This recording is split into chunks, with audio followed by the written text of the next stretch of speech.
నమస్తే, welcome to Sakshi education. నేను మీ కృష్ణ బాల. లక్షల రూపాయలు వచ్చే భారీ జీతాన్ని నిర్మోహమాటంగా తిరస్కరించి తన లక్ష్యం కోసం పయనించాడు ఈ యువకుడు. కేవలం డబ్బు వెనుక పరిగెత్తడం కంటే సమాజంలో మార్పు తీసుకువచ్చే ప్రజాసేవలోనే తనకు అసలైన సంతృప్తి లభిస్తుందని నమ్మాడు. Union public service commission UPSC నిర్వహించే సివిల్స్నే నా నమ్మకానికి సరైన దారి అనుకున్నాడు.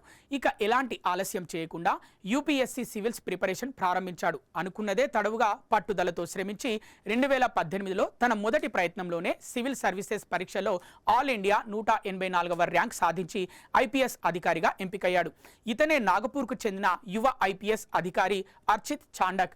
ఈ నేపథ్యంలో యువ ఐపీఎస్ అధికారి అర్చిత్ చాండక్ సక్సెస్ జర్నీ మీకోసం. మహారాష్ట్రలోని నాగపూర్కు చెందిన అర్చిత్ చాండక్ చిన్నతనం నుంచే చదువులో టాపర్. 2012లో జేఈఈ పరీక్షలో అత్యధిక మార్కులు సాధించి రికార్డు సృష్టించాడు. ఆ ప్రతిభతో ఐఐటి ఢిల్లీలో మెకానికల్ ఇంజనీరింగ్ సీట్ సంపాదించాడు. 2016లో బీటెక్ పూర్తి కాగానే అర్చిత్ ప్రతిభను గుర్తించిన ఒక ప్రముఖ జపనీస్ సంస్థ ఏడాదికి 35 లక్షల రూపాయల భారీ ప్యాకేజీతో ఉద్యోగం ఆఫర్ ఇచ్చింది.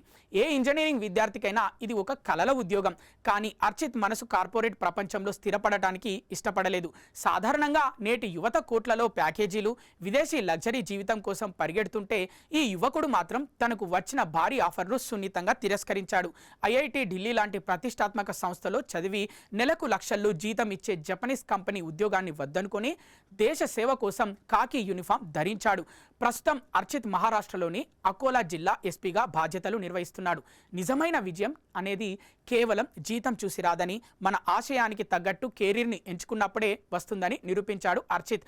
లక్షల రూపాయల జీతం వదులుకొని దేశ సేవను ఎంచుకున్న అర్చిత్ చాండక్ సక్సెస్ జర్నీ దేశంలోని ఎంతో మందికి యువతకి స్ఫూర్తినిస్తుంది.